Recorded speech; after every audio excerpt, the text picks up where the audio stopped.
छात्रों, मैंने अब तक आपको हिंदी के कबीरदास पाठ से 10 दोहे पढ़ा दिए। अब मैं आज आपको 11वां दोहा पढ़ाऊंगा। 11वें दोहे में कहा गया है, कबीरा कहा गर्वियों ऊंचे देखी आबास, काली पर्यों भूवे लोटना ऊपर जावे घास।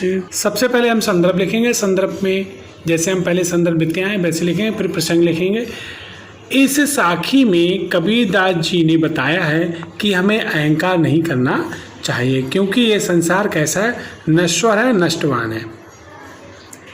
कबीरा कहा गर्वियो, कबीरदास जी कहते हैं कि हे जीव, तू अपने ऊंचे ऊंचे महलों को देखकर क्यों घमंड कर रहा है। यानी कबीरा कहा गर्वियो, ऊंचे देख आवास, आवास माने ऊंचे ऊंचे आवासों को देखकर, यानी ऊंचे ऊंचे महलों को देखकर तुम्हें क्या है, घमंड नहीं करना चाहिए, क्योंकि ये संसार जो है, ये संसार में जितनी भी वस्तुएं हैं वह सब कैसी हैं, नाशवान है।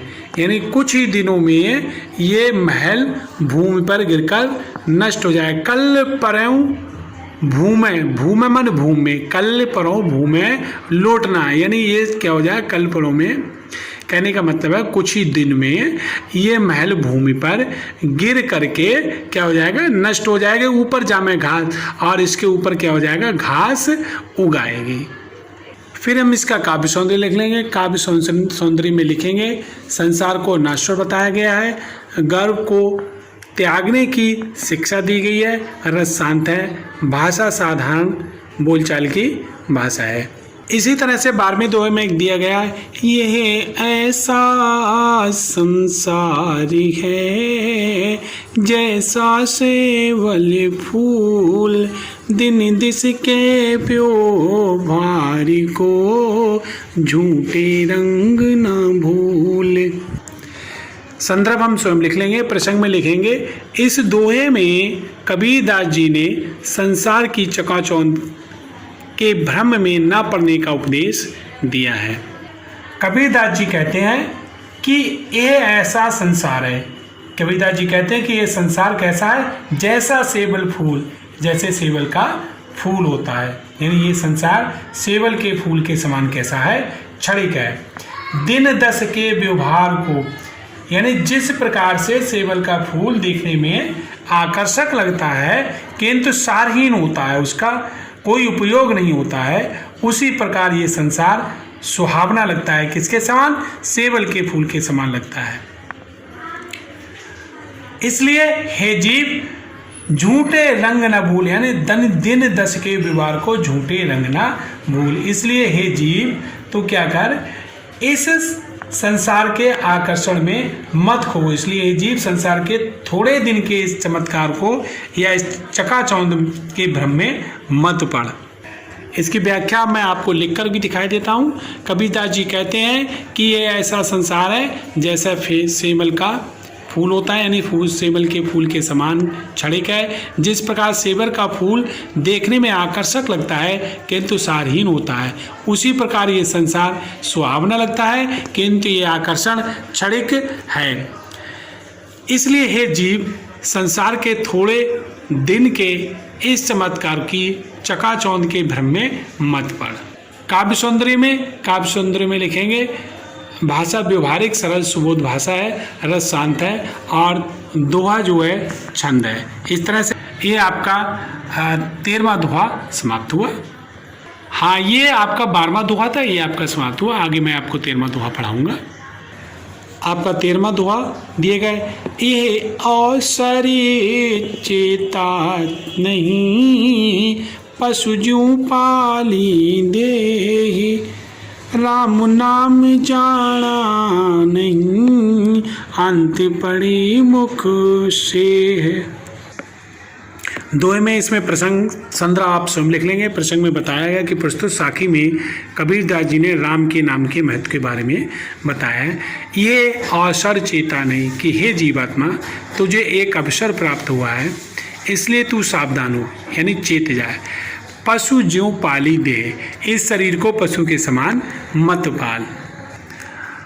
राम नाम जाना नहीं, यानी राम के नाम का महत्व जानकर उसका सुमिरन यानी स्मरण कर, नहीं तो अंत में मुख में धूल ही पड़ेगी।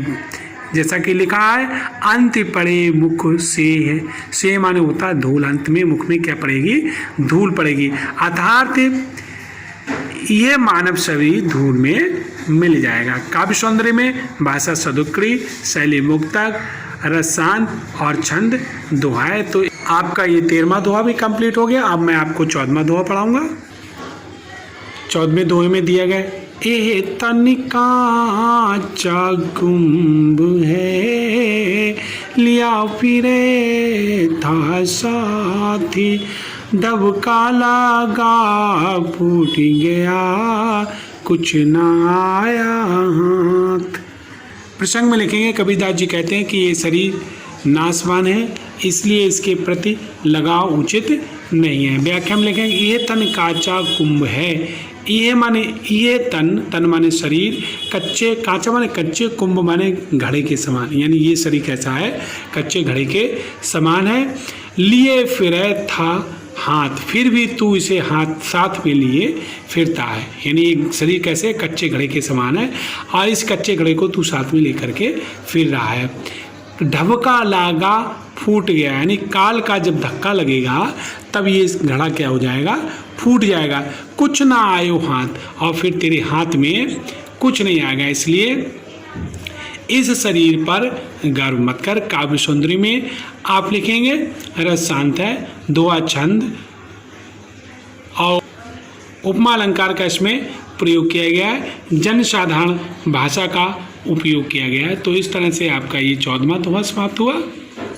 कबीरदास जी के 15वें दोहे में कहा गया है, कबीरा कहा गर्वियों, देखी देखी सुरंग, बिछड़िया मिलबो नहीं, ज्यों कांचली भुवंग। सबसे पहले संदर्भ लिख लेंगे, फिर लिखेंगे प्रसंग। कबीर ने मनुष्य को सावधान किया है कि सुंदर रूप को देखकर घमंड मत कर। अब इसके व्याख्या में लिखेंगे, कबीरा कहा गर्वियो, कबीरा कहा गर्वियो। कबीरदास जी कहते हैं कि हे मानव, तू अपने शरीर के सुरंग, सु माने अच्छे रंग यानी सुंदर रंग को देखकर क्यों घमंड करता है। ये शरीर एक दिन क्या हो जाएगा, नष्ट हो जाएगा। फिर भी ये शरीर क्या है, एक दिन नष्ट हो जाएगा और ये फिर नहीं मिलेगा। जैसे कहा कि बिछड़िया मिलिया नहीं, ये शरीर एक बार बिछड़ जाएगा पर दोबारा नहीं मिलेगा। ज्यों कांचली भुजंग, यानी जिस